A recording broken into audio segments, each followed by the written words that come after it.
You ask Tiger to solve. This deals with linear equations with one unknown. The final result is x equals 140 over 3.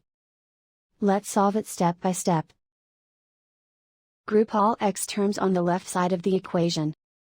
Subtract 30x from both sides. Group like terms. Simplify the arithmetic.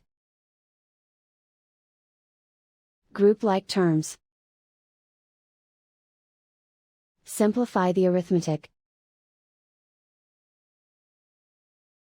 Group all constants on the right side of the equation.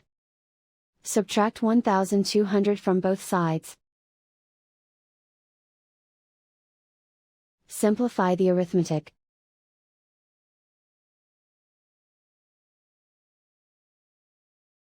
Isolate the x. Divide both sides by -15. Cancel out the negatives. Simplify the fraction.